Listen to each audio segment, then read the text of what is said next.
Good morning, everyone. My name is Amit Kumar Singh, and today in this class, we'll discuss a few question paper on operation research. The intention of having today class is to discuss a few colleges question paper of operation research. So you can see in your screen the question. Just a quick reminder: you all can hear me, right? Uh, just tell me. Please write in the chat box. You all can hear me, right? Yeah. Okay. Great. So we'll discuss problem one by one. So although these questions are very easy, the level of questions are comparatively very easy. So three questions are there. I got from one of the student, and we. But what I will do, I'll discuss this question briefly. Okay, so the idea is that it's considered to be kind of revision also for all of you at the same time because no unit test has happened for you till now, and we don't know how the scenario will be in the future. So this would be kind of what you say, a kind of little bit of preparation for your unit test, or you can think this kind of review of the test. Suppose you would have written this exam, and how this test would be reviewed from your end. So that would be the intention of this class. So one by one we'll discuss all these questions. So maybe it will take more than one class to be finished these questions. Now many of you would be confused that these questions are so easy and only three questions are there. So why it may take more than an hour to finish this question? So the reason is that we'll discuss this question briefly. We'll try to understand this question in all point of view, so that our revision also happen, and at the same time we get a brief picture about how the question can be presented, because the same question can be asked in many manner. I can ask you this question number one even for 5 marks also. I can ask this question number one for 10 marks also in case study. So if you see the previous year question paper also, you have seen the problem on LPP. You have seen this problem on LPP, which is coming for higher marks also. So that is the agenda of today class. So we'll discuss question one by one. So first, we'll do this question number one. Everyone, please read this question number one. Everyone, and please write down the important point in your notebook and try to formulate this problem in the form of LPP. So I started my class on operation research on understanding what is operation research. We started with theory part on operation research, what operation research is all about, and then we talked about formulation of LPP problem. Once we understood the formulation of LPP problem, then we worked on how we can solve the LPP problem either by graphical method or either by using ML solver, or we have done this problem by using simplex method. So today what I thought, okay, let's do this problem in all possible way. So let's discuss this question number one first. Let's discuss this question number one. Write the LPP form of question number one, and then solve this question by graphical method, and then solve this question by solver, then solve this question by using simplex method, so that a kind of 360-degree revision of my student should happen. So that is what I planned. So everyone, please write down this question number one, and then we'll start discussing this question number one.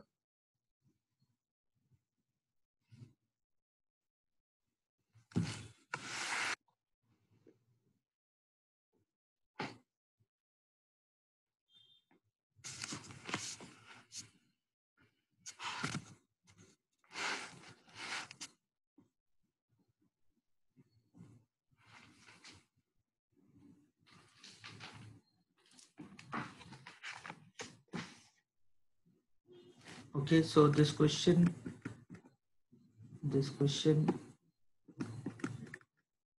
you can see this question here.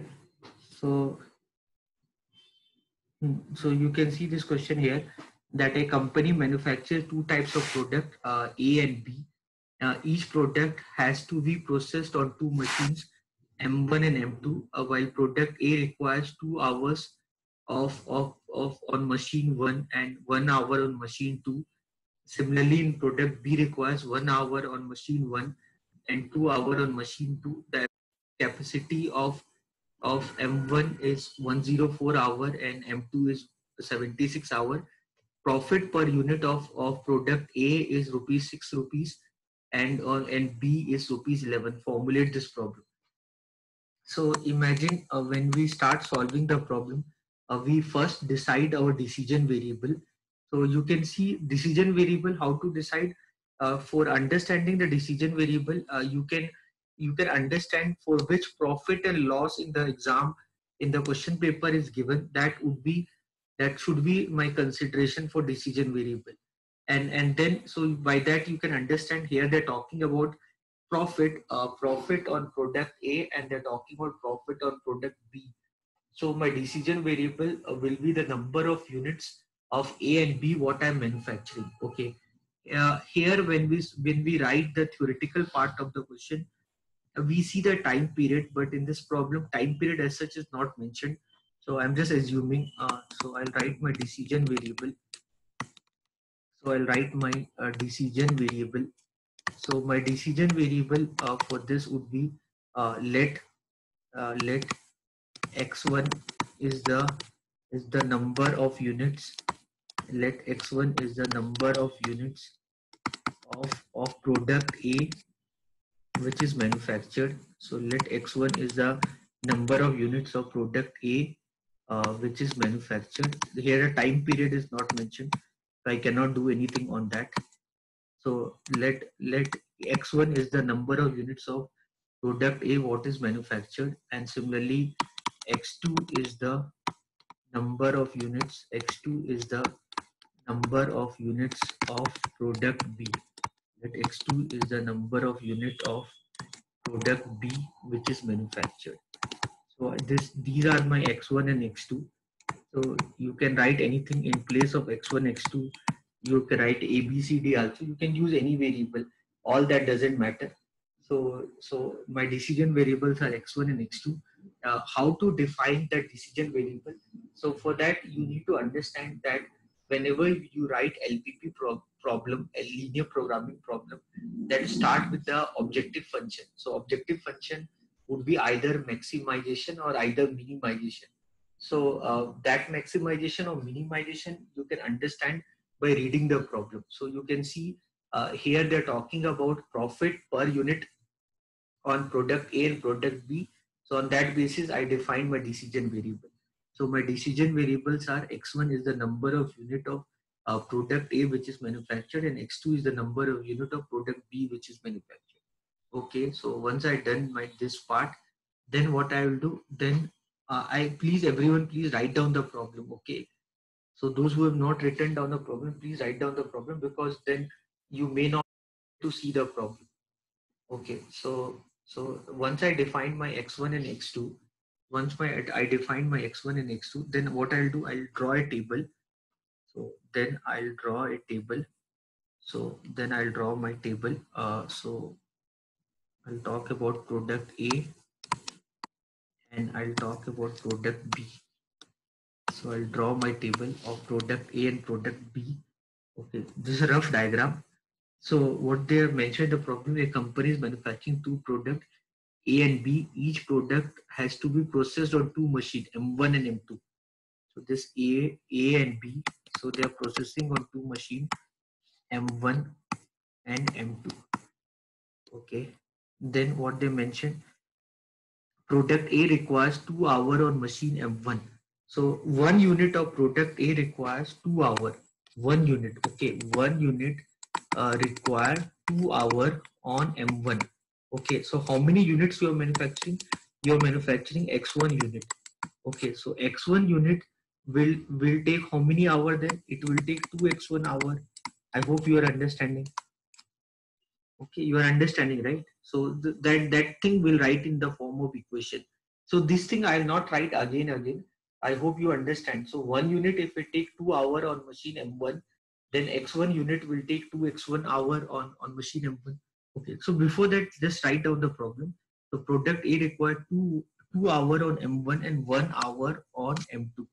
Okay, so product A require 2 hours on M1 and 1 hour on M2. Okay, this is what given in the problem. Okay, then what they mentioned, and product B require 1 hour on M1 and 2 hour on M2. So 1 hour on M1 and 2 hour on M2. Okay, this is done. Okay, the available capacity on M1 means machine M1 can only work for 104 hour.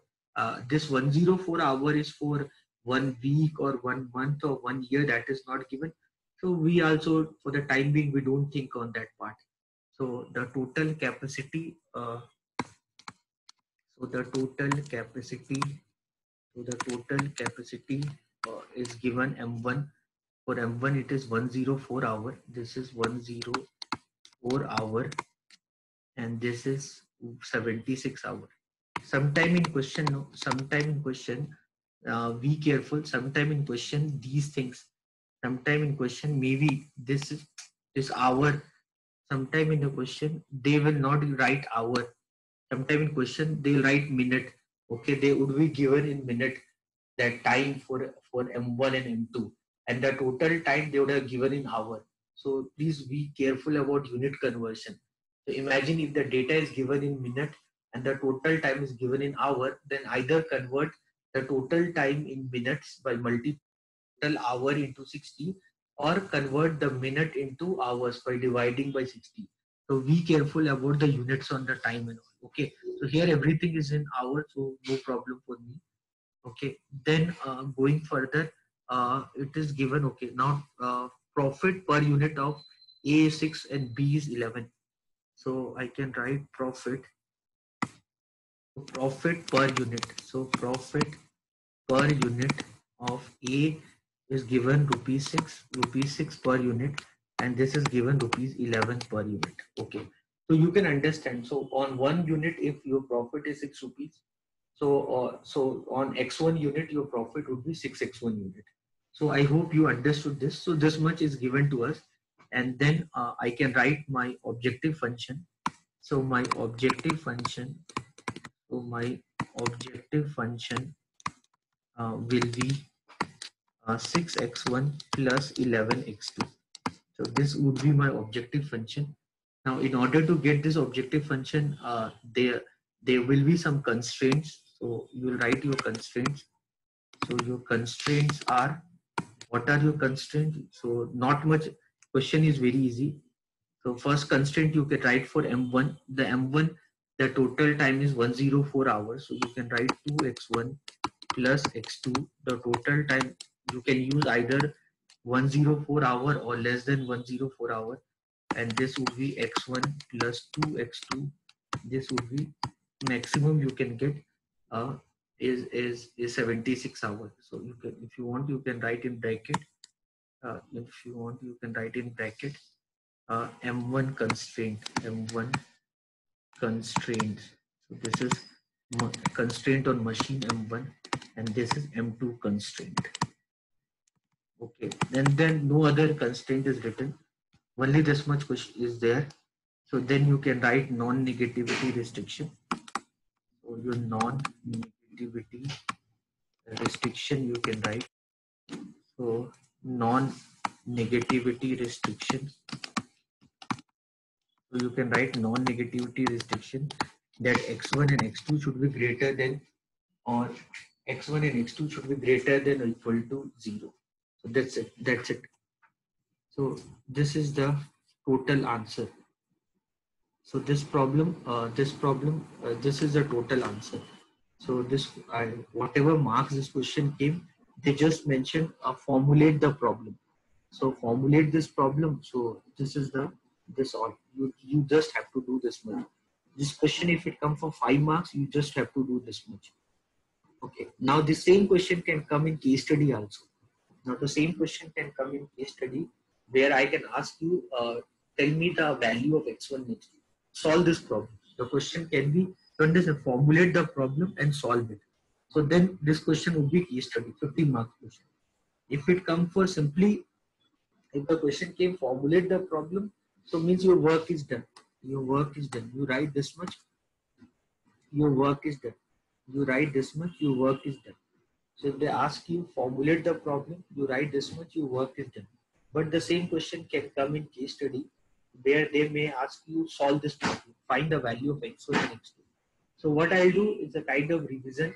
So if it comes for 5 marks, our work on 5 marks is done. Now we'll solve this question by graphical method. Okay, to find the value of x1 and x2.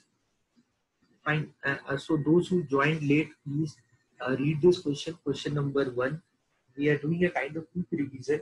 Think like this exam happened on operation research, QT and operation research, and this was the question paper, and may or may not be able to solve this problem. So it's a time to discuss the problem.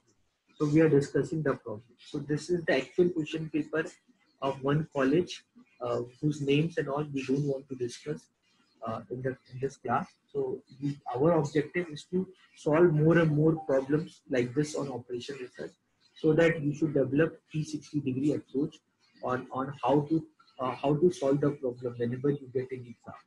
So I hope everyone has written down this problem. So I have got the solution also. I've not got the solution, I've got the equation. So deriving this equation is called LPP, linear programming. So once you're done with this, so let's find the value of x1 and x2. So let's discuss the solution of the problem. So let's discuss the solution of this problem. So let's discuss the solution of this problem by graphical method. Okay. Let's discuss the solution of this problem by using graphical method. Okay, so this will be revision for you. So graphical method, if I write my objective function, maximization of z is equal to 6x1 plus 11x2. I'm writing it again. So you people you need to write this. I'm writing for myself. So this is my objective function. So subject to, so my constraints are 2x1 plus x2 is less than or equal to 104, and then x1 plus 2x2 is less than or equal to 76, where your x1 and x2 should be greater than or equal to 0. Now if I want to solve it by graphical method, then you know that for solving it by graphical method, you know that for the time being you have to convert the inequality into equality. So I'll write 2x1 plus x2. I'll assume this is equal to 104. So if I put x1 0, then x2 would be equal to 104. And if I put x2 0, then x1 would be 52. I hope you still remember graphical method. You all are eating almonds in early morning. So you all have very good memory. So I don't think you would have forgotten. So then x1 plus, then second equation is x1 plus 2x2 is equal to 76. So if I put x1 0, then x2 would be 38. And if I put x2 0, then x1 would be 76. Very simple. So you can put any value of x1 and x2. Again, I'm telling those people who are good with maths, I don't think they are confused. But many people who will be weak in maths, they will be confused how I got this answer. So the purpose, you have to understand this is a linear equation. You have to understand this is a linear equation, and because this is a linear equation, it will give you straight line curve. Because this is a linear equation, it will give you straight line curve. That when you talk about that straight line curve, when you talk about this straight line curve, this straight line curve will give you infinite value of x1 and x2. Okay, this straight line curve in xy axis will give you infinite value of x1 and x2. So you can put any value of x1 and you can get the value of x2. You can put any value of x2, you can get the value of x1. Okay, so out of those infinite values of x1 and x2, I just assume one value to be 0. I just assume if x1 is 0, then what will happen? So in this equation, 2x1 plus x2 is equal to 104. If I put let x1 equal to 0, if I made x1 equal to 0, then 2 into 0 plus x2 is equal to 104. So then x2 would be equal to 104. So that only I wrote it here. So anyone, I hope so, you never get confused with this. The idea why you're taking zero, why you're not taking 100 or 1 crore or 1,000, you can do that. There's no wrong in doing that.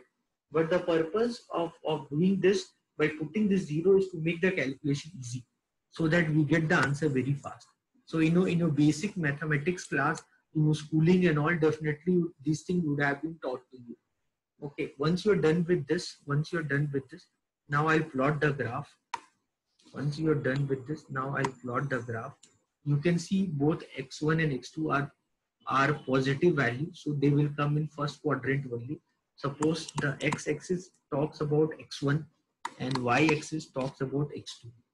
Okay, so you can see the value of x1. So when you're seeing 0 1 0 4, it means x1 is 0 and x2 is equal to 104. Basic knowledge on coordinate geometry. If you have very small knowledge of coordinate geometry also, you can easily understand. Okay, so when I'm writing 0 comma 104, it means 0 is all about x1 and 104 is all about x2. Here 52 is x1 and 0 is x2. Here x1 is 0 and x2 is 38. Here x1 is 76 and x2 is 0. Okay, so let's draw the graph. Okay, so when I'm plotting the graph, so this is 0 comma 0. Suppose this is, what should I write? This is 20, this is 40, this is 60, this is 80, this is 100, this is 120. Similarly, this is 20, this is 40, this is 60, this is 80, 100 or 120. Okay. The first one is 0, x1 is 0 and x2 is 104.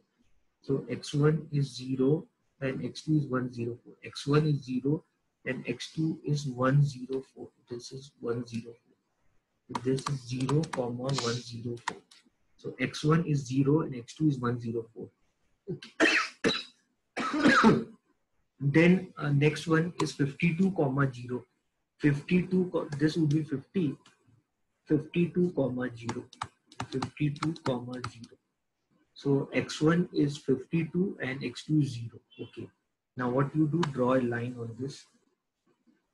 Okay, you can use a scale in your home. You can, in exam when you're doing, use proper scale and all. Okay, do it properly. In exam you'll get marks for that. Okay, so for me, I'm just doing it for your basic understanding. So this is your first line. Next line is 0 comma 38. 0 means x1 is 0, x2 is 38. So this is 40, this will be 38.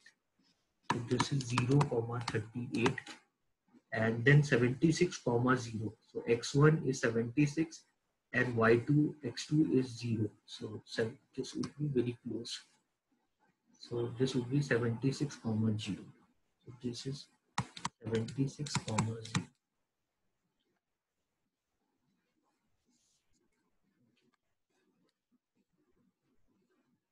Fine.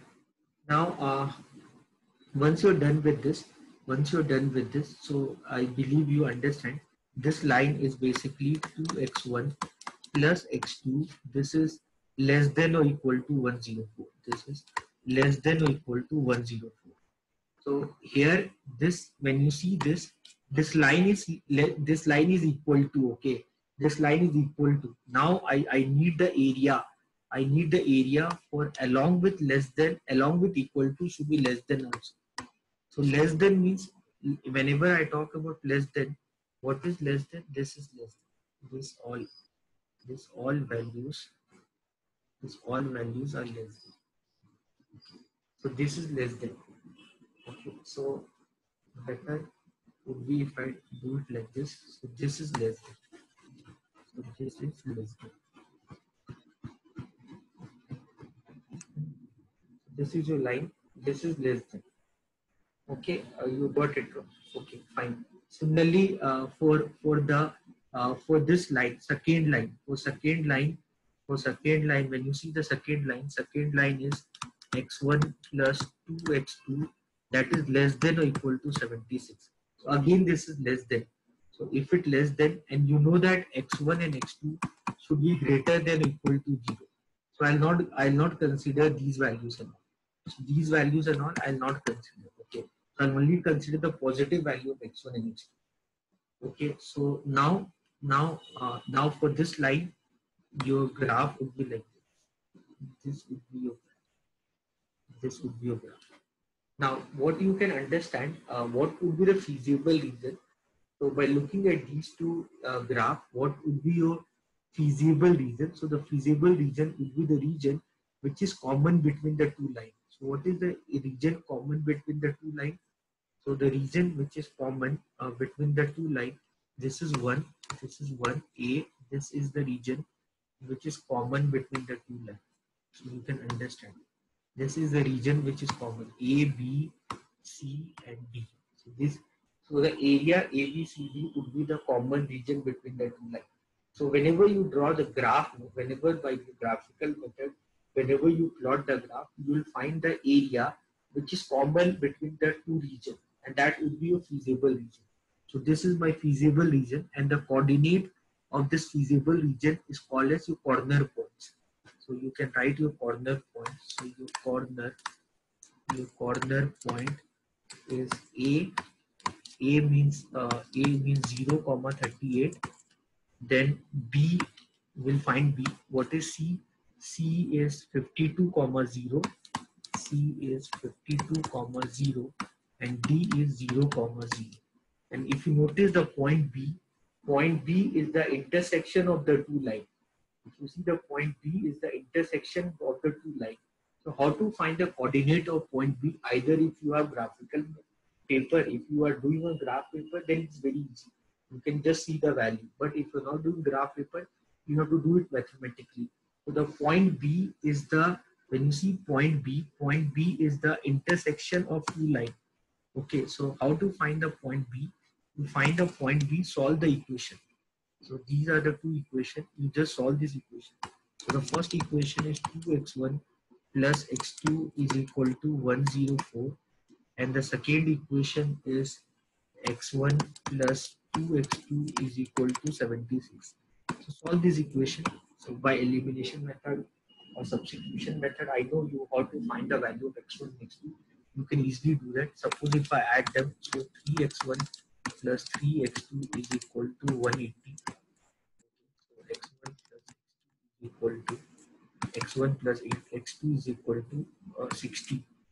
Okay, so this is equation 1, this is equation 2, this is equation 3. Okay, so if I divide 180 by 3, I got 60. Now I'll compare this with equation 1. 2x1 2 is equal to 104. This is equation 1. So if you solve this, so you'll get x1 equal to how much? 44. And so you got the value of x1 equal to 44. So similarly, you can find the value of x2. X2 would be how much? X2 would be how much? So if I use the value of x1, so x1 is 44. So if I put this in this equation, 44 2 is 88. 88 if I go that side, so this x1 would be 104 minus 88. 104 minus 88 means how much? 88, 90, 90, 10, 100. So 10, 10 plus 10 plus 14, 10 plus 4, 14 plus 2. So 16, this would be the value of x2. So the x2 value would be 16. So you got this coordinate value. So the x1 value should be 44 and x2 value should be 16. So you know how to solve this. So the value, so the b value is 44, 16. Once you've done this, now you'll see the objective function.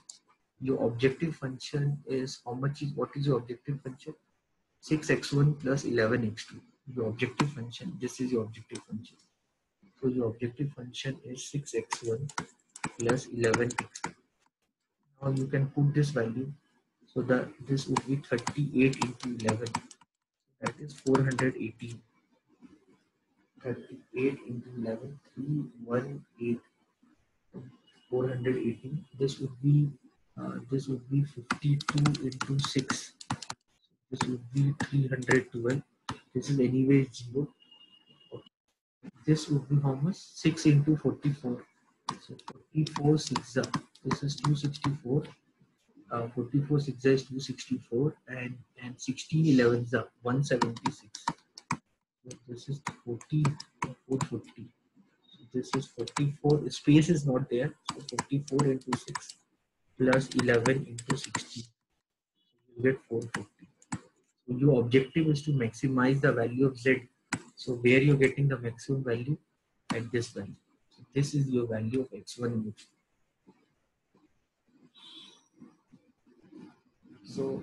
So this is your value of x1 and x2. So your final answer would be, so your final answer, if you want a final answer, so your final answer would be,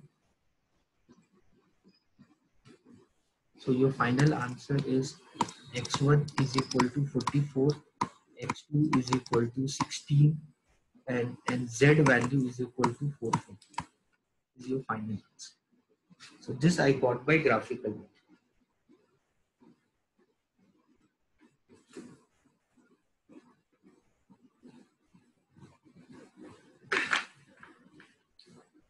Anyone have any doubt, please ask me.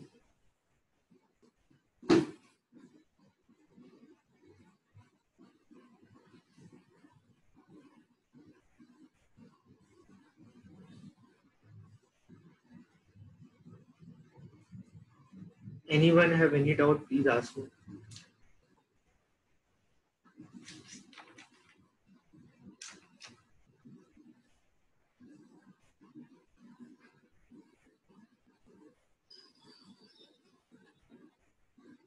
Clear everyone? Can I go ahead? So I believe you understand.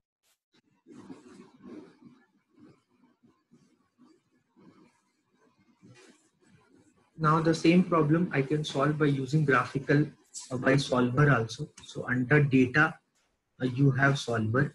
So same answer I can get through solver also to prove this to you. So here you can write your objective function. Your objective function maxima of z is equal to 6x1 plus 11x2 subject to constraints, that is 2x1 plus x2 is less than or equal to 104, and x1 plus 2x2 is less than or equal to 76, where x1 and x2 should be greater than or equal to 0. So this is your problem. So what I can do, I can write here x1. So let x1 is equal to 1. Okay. X2 is equal to also 1. Okay. And then what would be your objective function? Your objective function will be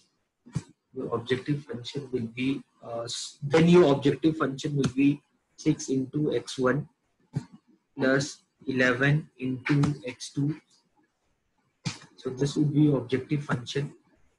Okay. And then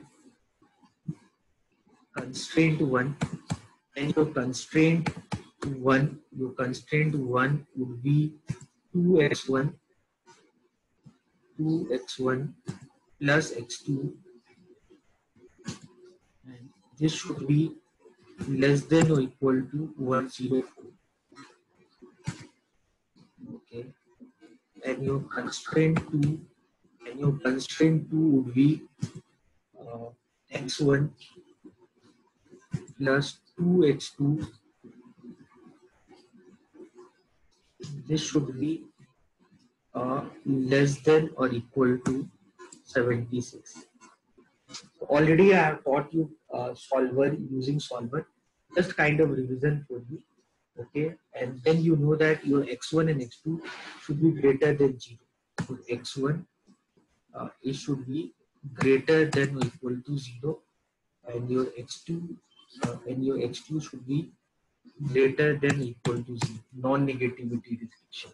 Okay, so either you can whenever tomorrow when you do job, when you're working professional and all, that time you'll not sit with notebook and you solve it by graphical method and all. So if you know the application on what you say on web, how you can solve the problem.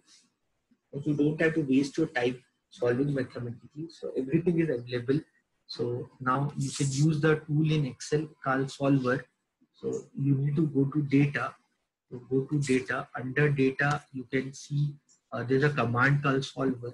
Imagine in your imagine in your laptop, if you don't see Solver visible under data. So for that, go to File. Under File, go to Options. Go to File. Under File, go to Options. When you go under Options, go to Add-ins. Under Add-ins, you click on Manage Excel Add-in Go. Click on Go, and here make this tick, Solver. Okay, so this Solver, this analysis tool pack is for statistics. Okay, so once Solver is there, then you click on Solver, and it will ask you set objective. So what objective? What is your objective?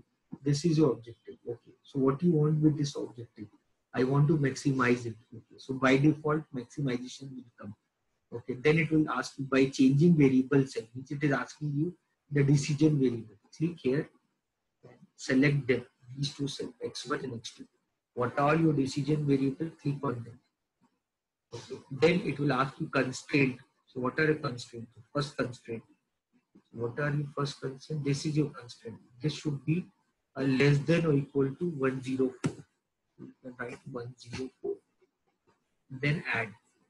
Next constraint. This is your next constraint. This should be less than or equal to 76. Okay. Add it.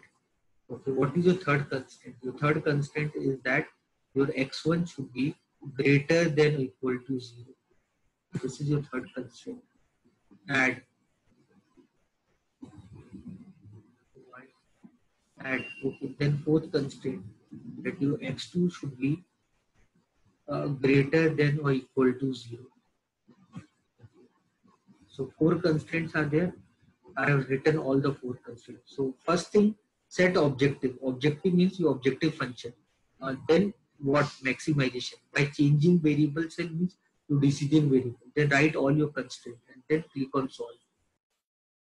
So if you click on solve, press OK. See, you got the answer.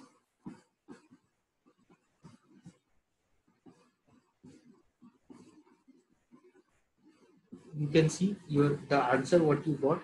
Your x1 is 44, x2 is 16, and maximization of z is 440. So you can confirm with this. This is what we got. This is the answer what we got here. This is the answer what we got here by using graphical method. This is the answer what we got here. Now just see, this is the answer what you will get. Same thing. Is this confirmed, everyone? Everyone is understanding? Anyone have any doubt?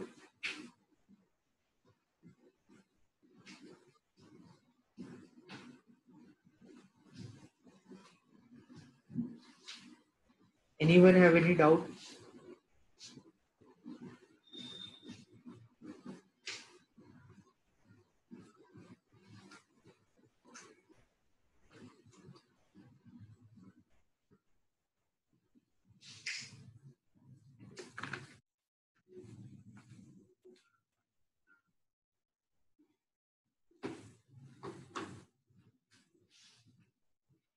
Anyone have any doubt? Please ask me.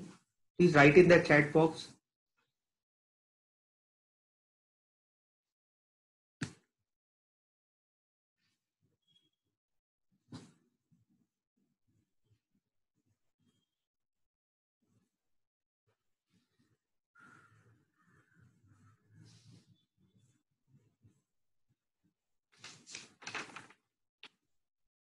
Anyone, any doubt? Please write in the chat box.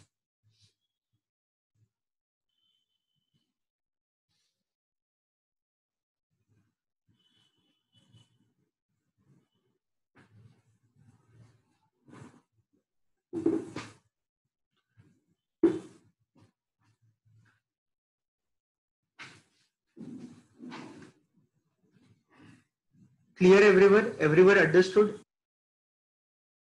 Everyone understood? Please write in the chat box. Please say that yes, I have understood what all you have done till now.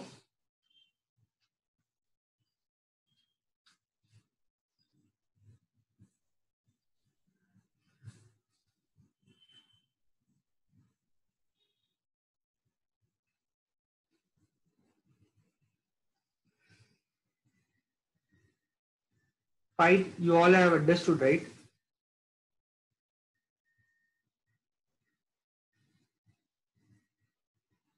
So first we solve this problem by graphical method, and then we solve this problem by using MS Excel solver. So first thing was to formulate the LPP problem. So we learned how to formulate the given problem in the form of LPP. Once we learned that, then the next thing is to solve it. So we solve it by using graphical. We solve it by using MS Excel solver. Anyone have any doubt?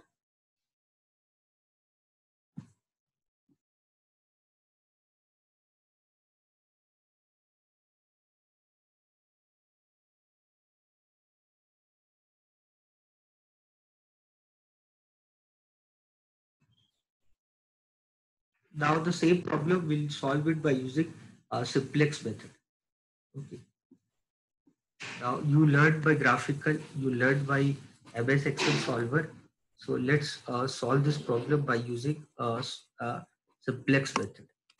Same problem we can solve by using a simplex method. So your objective function is maximization of z is equal to 6x1 plus 11x2 subject to constraints. What constraints you have? Subject to your constraint.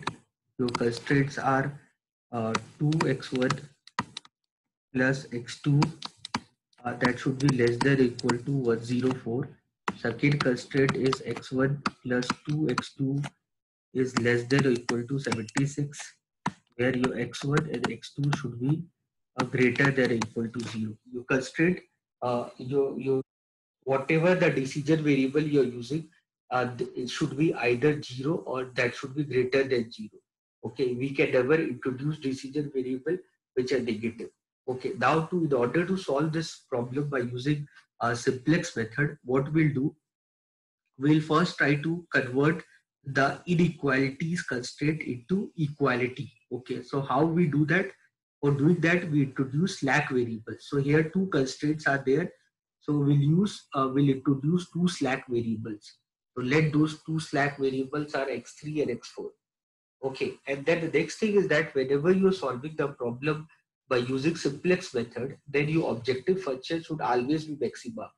Okay, in case if your objective function is minima, then make sure that to convert that minima function into maxima function. Okay, so here anyway the objective function is maxima, so we are not worried about that part.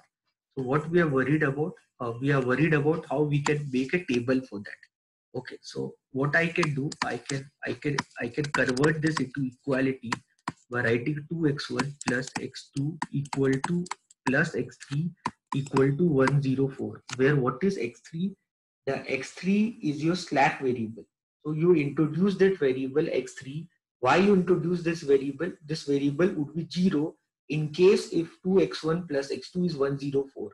Okay, so if 2x1 plus x2 is 104, then this variable x3 would be 0. But in case if 2x1 plus x2 is less than 104, then whatever the value it is less than, that value you put it on x3, so that the whole equation will turn to equal. So in order to solve this problem, I introduce the slack variable called x3, and similarly I introduce a slack variable called x4, so that I can make this equation to be equal. Okay, and then I'll write my objective function as maxima of z is equal to 6x1 plus 11x2 plus x3. So for x3 I can put these are slack variable having no value, so I can write them that is equal to plus 0x3 plus 0x4. Okay, because they are slack variable, so they don't have any value. They're dummy variables. So why we introduce this dummy variable? So that we can make the equation to be equal. and your non-negativity restriction would be your x1, your x2, your x3 and x4. Whatever your slack variable, they should be either 0 or that should be either more than 0. So ultimately what you did, you converted this problem uh, in the form of slack variables, because you need to solve this by using iteration table.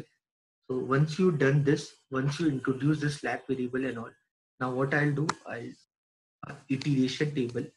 I'll draw the iteration table. Here I'll write x1, x2, x3, x4. The x1 is having the value called 6, x2 is having the value called 11, and x3 and x4 is having the value called 0, 0. Now when we solve this problem, we'll by using simplex method, when we are solving the problem, we always start solving the problem by introducing the slack variable into the solution, and then gradually one by one we'll replace the slack variable with our decision variable. So here your x3 and x4 are your slack variable. Now just simply write down the coefficient of first equation.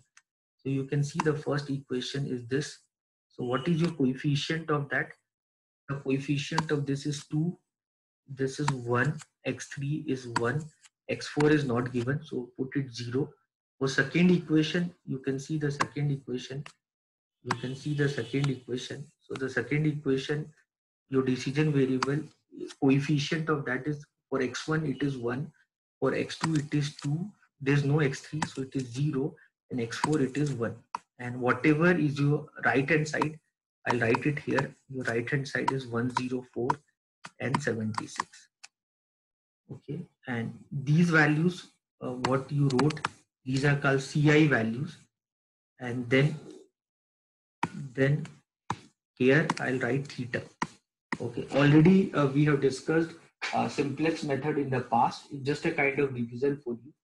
So then what you will do, you will find Zi value. So what is your Zi value? Zi value is nothing but it is the sum product of the coefficient of x3 and x4 with the values what you get inside. So what you do here, 0 into 2 plus 0 into 1, you will get 0 only.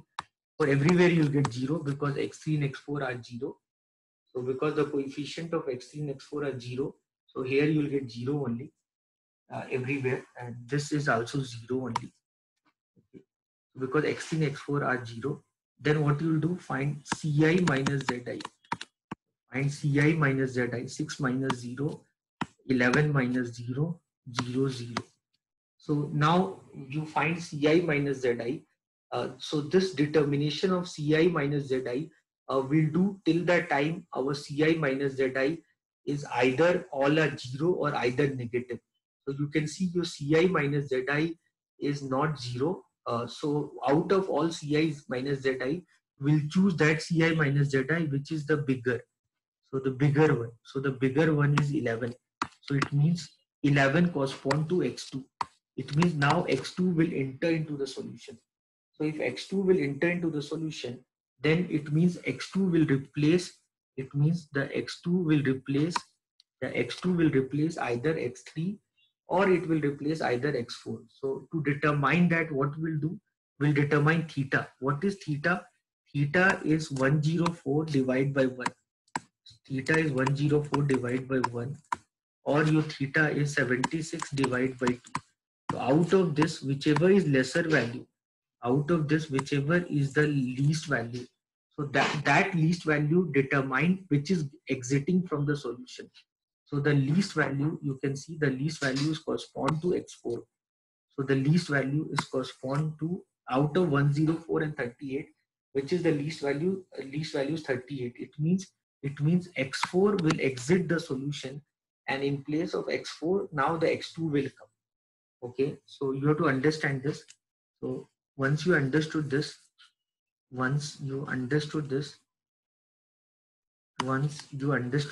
you continue this.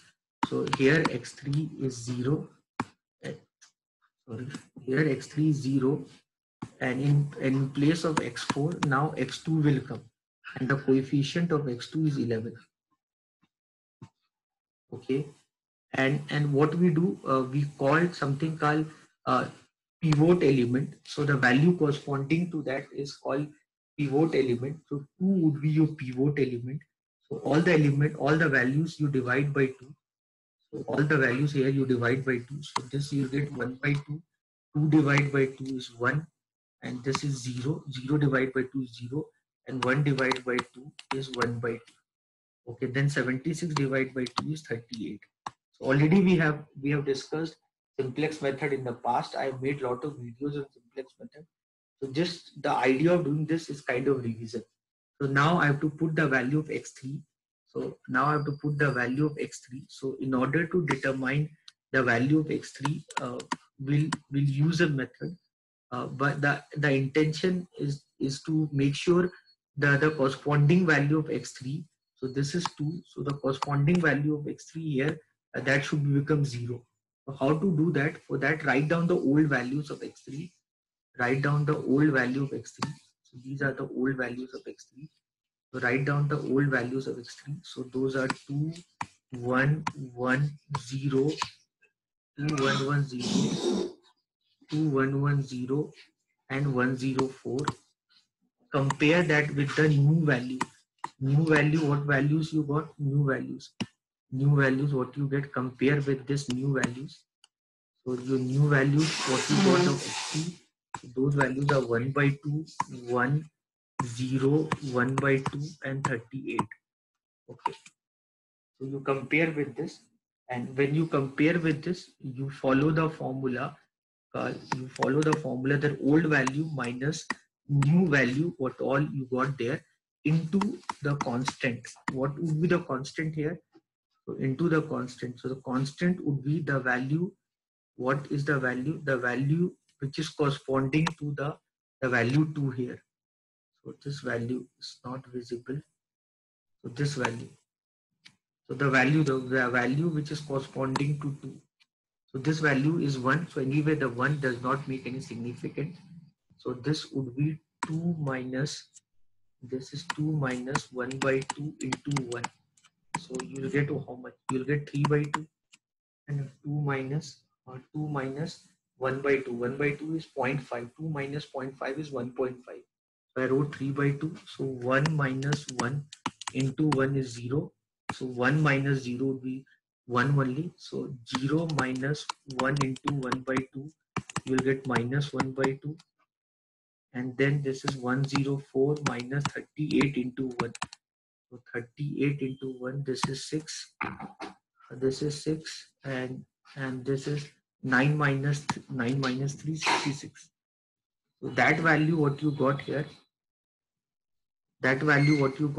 I'll write those values here. So this is 3 by 2. This is 3 by 2, 0, 1, and minus 1 by 2, and this is 66. So you got this x3 value. Those are 3 by 2, 0, 1. So whatever the value you got, you write it here. So that you got 3 by 2, 0, 1, minus 1 by 2, and 66. So you write it here. And again, once you write it here, now again what you will do, find the zi value. Once you write it here, again what you will do, find the zi value. So the zi value, what is zi value?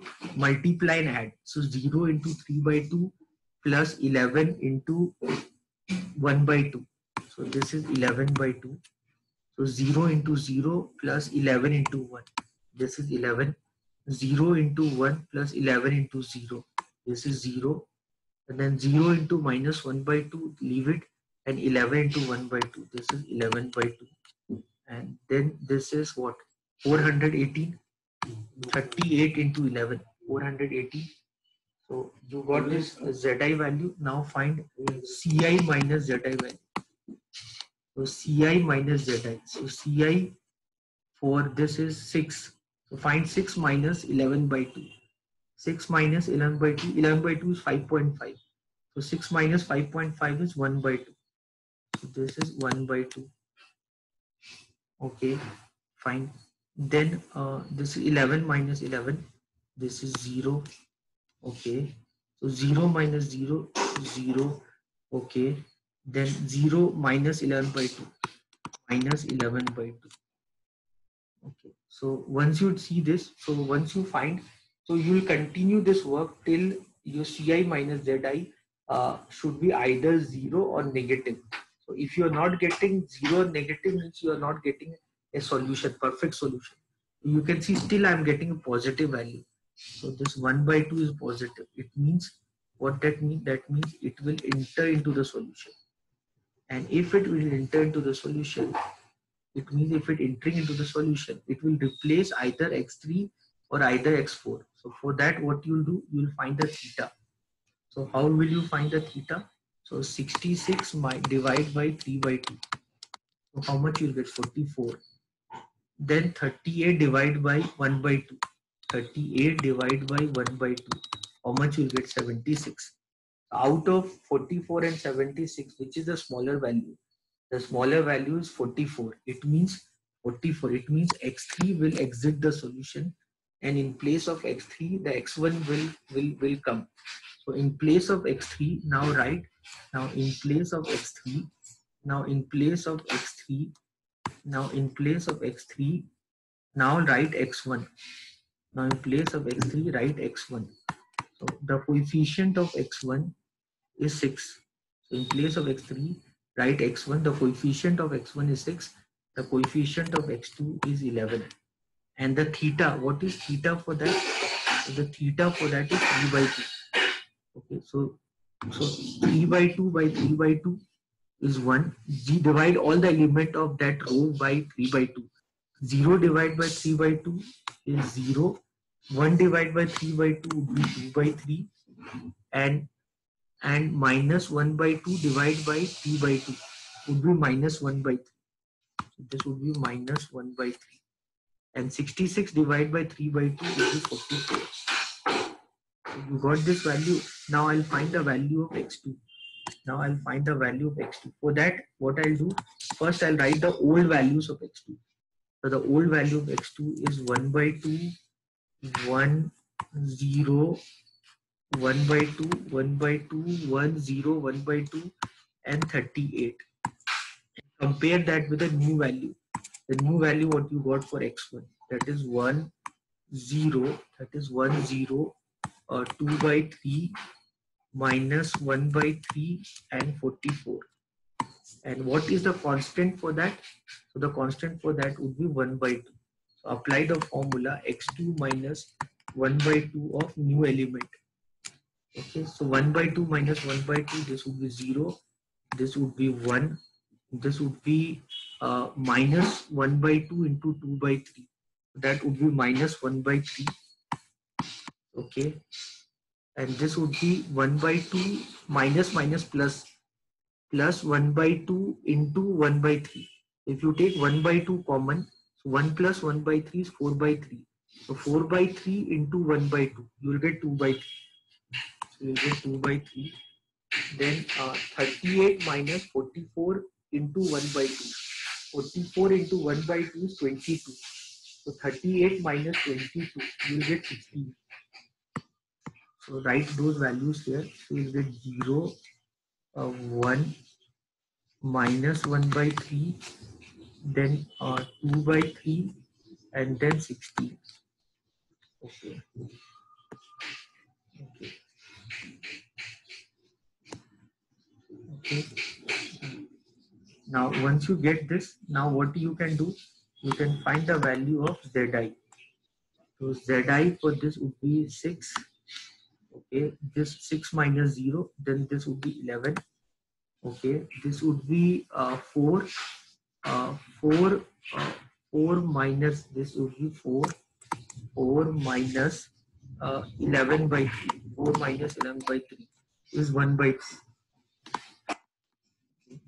Then 6 into minus 1 by 3 is minus 2. 6 into minus 1 by 3 is minus 2. And then 11 into 2 by 3 means 22 by 3. When 22 by 3 means 22 minus 6 means 16 by 3. Means 16 by 3. Okay, and then this is 44 into 6, that is 240 plus 176, you will get 264 plus 176, 13, 14, 450. Okay. Now you find Ci minus Zi. To find Ci minus Zi, this would be 0. X1 corresponding that to that was 0. 6 minus 6, this would be 0. 11 minus 11, this is minus 1 by 3. This would be minus 16 by 3. Now you have to notice your Ci minus Zi. If you notice your Ci minus Zi, if you remember, no, if you compare Ci minus Zi, for that you need this. You need to compare with it. 6, 11, 0, 0. So compare this with this. Compare this value with these values. So now you can see this. Your Ci minus Zi is either 0 or negative. Means you got the feasible solution. Once you get the feasible solution, means just see the value x1 and x2. See this value, Zi value. What that means? That means your final solution. That means your x1 means 44, x2 means 16, and the Zi value is 440. So again, we got this answer by simplex method also. So for the same problem, for this problem,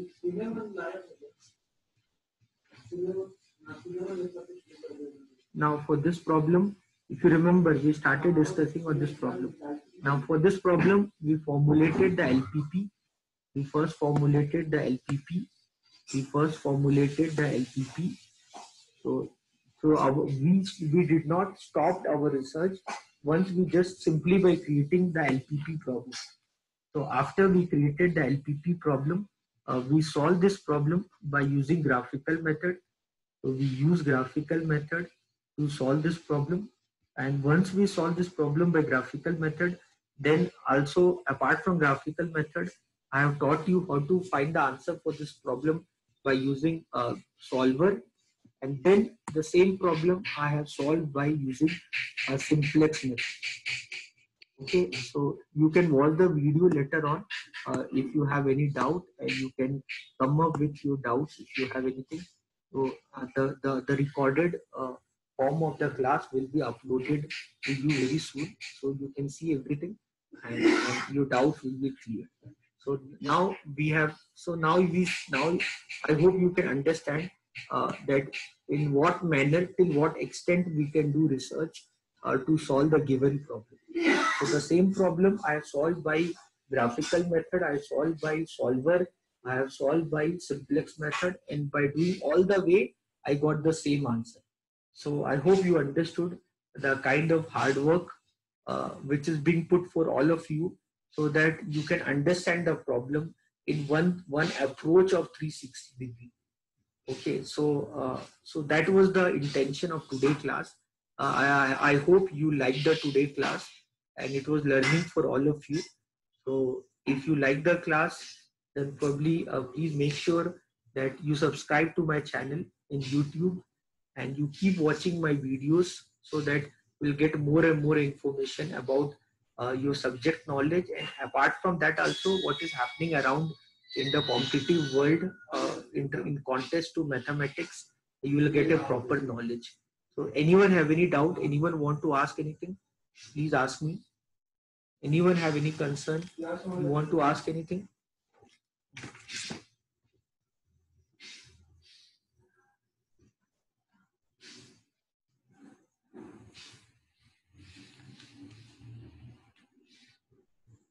Anyone want to ask anything before I wind up the class?